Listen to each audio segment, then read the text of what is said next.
साथीहरु सबैजनालाई नमस्ते। 2082 सालको हामी जात्रामा छौँ भक्तपुरमा।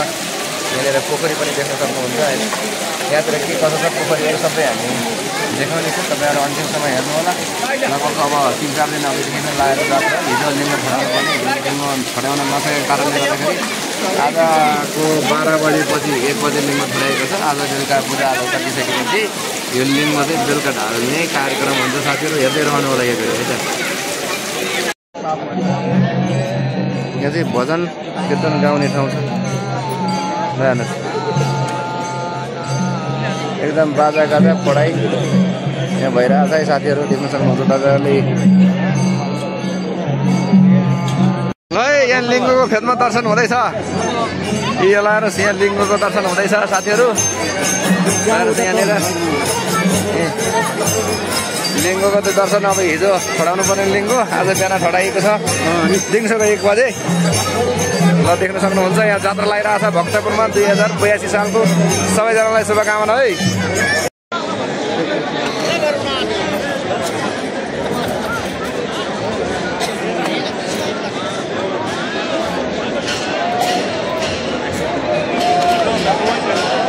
साथीहरु लिङ्ग ढाल्ने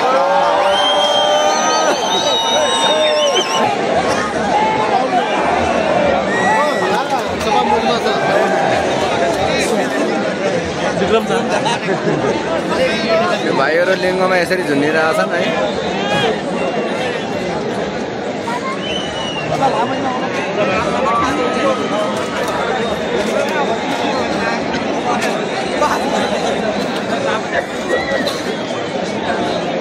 हुनुहुन्छ यहाँ भक्तपुरको बासिन्दा भाइबाट चाहिँ केही शान्तिन अन्तर्वार्ता म लिनेछु। बोल भन्नुहोस् त भाइ के छ? नमस्कार, मेरो नाम सुजन विश्वकर्मा। म भक्तपुरको स्थायी बासिन्दा चाहिँ होइन, तर पनि यहाँको मैले जति बुझेको छु त्यति हजुरहरूको सामु भन्न गइरहेको छु है। ल ठिक छ।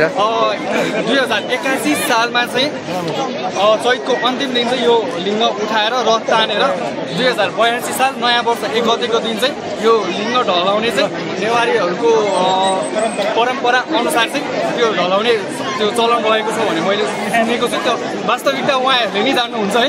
अनि यसमा चाहिँ यो नेवारीहरूको विशेषता बिचका जात्रामा चाहिँ के हो भन्दाखेरि चाहिँ उहाँहरूले चाहिँ आफ्नो संस्कृति रहनसहन धर्महरूलाई चाहिँ कसरी अगाडि बढाउने प्रबन्धन गर्ने भन्ने कुरामा चाहिँ डिपेन्ड पर्छ।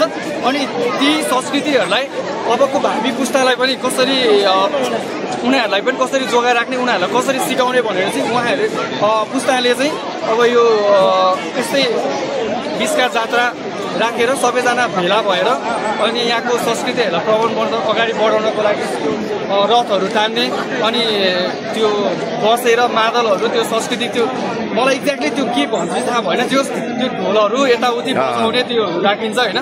अनि सबैजना बेलुका जागराम बसेर त्यो बजाएर यहाँको नेवारी संस्कृतिहरूलाई झल्काउनको लागि चाहिँ बिचमा चाहिँ गीतहरू गाइन्छ। त्यो गीतको नाम चाहिँ मलाई खासै थाहा छैन है। उहाँहरूले नि जान्नुहुन्छ है। अनि 2081 सालको 1 वर्षमा वर्षको लास्ट अन्तिम दिनमा चाहिँ लिङ्ग उठाएर त्यो लिङ्ग भनेको चाहिँ यो के को रुखो हुन्छ भने सल्लाहको रुखो हुन्छ। त्यो सल्लाहको रुखो उठाएर ल्याएर अब 82 सालमा चाहिँ ढलिन्छ। त्यो नै यसको विशेषता रहेको छ। यो एक्ज्याक्टली भन्नुपर्दाखेरि मैले बुझे अनुसार यहाँ चाहिँ संस्कृतिको प्रवर्धन भन्ने बुझिन्छ। त्यही हो। धन्यवाद बाबु। ल है त, ल जानकारीको लागि धन्यवाद तपाईँलाई। हामी चाहिँ 55 झ्याले दरबार नजिक आएका छौँ।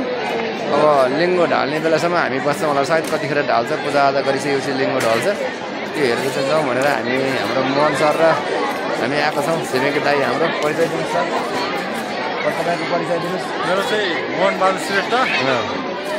यहाँ चाहिँ जात्रा हेर्न आएको, जात्रा हेरिँदैछ, घुमघाम गर्दैछ। अनि हामी चाहिँ अब उहाँ छिमेकी दाई एकदम मिलनसार हुनुहुन्छ होइन। अब पुरानो घरमा सिन्धुपाल्चोक अहिले हामी सँगै छौँ है। एकदमै रमाइलो लाग्छ। जुनसुकै ठाउँमा हिँड्दा पनि हामी दाजुभाइ चाहिँ सँगै हिँड्ने जाने रमाइलो गर्ने पनि गर्छौँ। आज चाहिँ भक्तपुरमा जात्रा हेर्नको लागि आएको छौँ है। साथीहरू हेर्दै रहनु होला तपाईँहरू अन्तिमसम्म यो भिडियो के कसो हुन्छ होइन। 2082 सालको हार्दिक मङ्गलमय शुभकामना भन्न चाहन्छु सबैले देश विदेशमा रहनुहुने सबैजनालाई है त। 55 झ्याले दरबारको अगाडि आएकै साथीहरू।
hele. Oke sini saya coba dulu kayak mana lah. Oke nggak baru. Kita yang program jadi.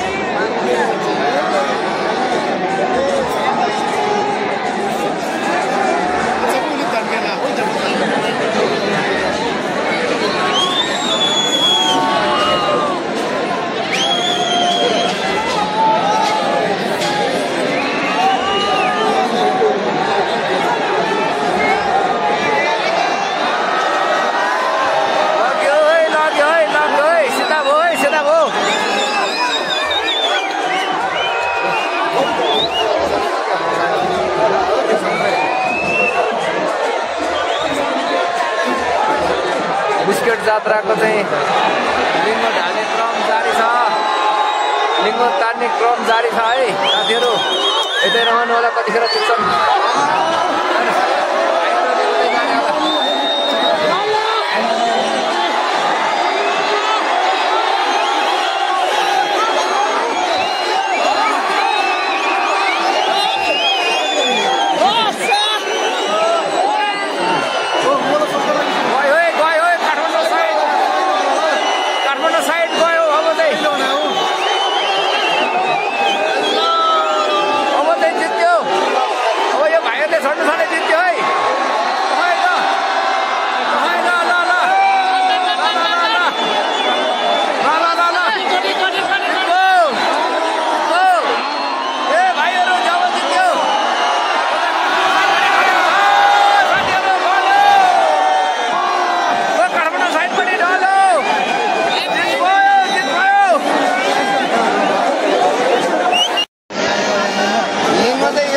ढलेर पनि छोपिसकेला हेर स्याटोलीहरू सबै अब यहाँ कहाँनिर रुँगो बस्यो भने थाहा भएर ल हेर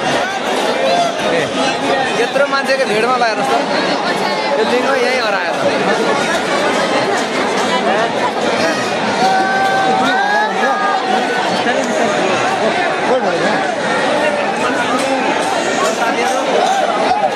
आजको जात्रा यहीँ सफल भएको छ होइन तपाईँहरूले देख्न सक्नुहुन्छ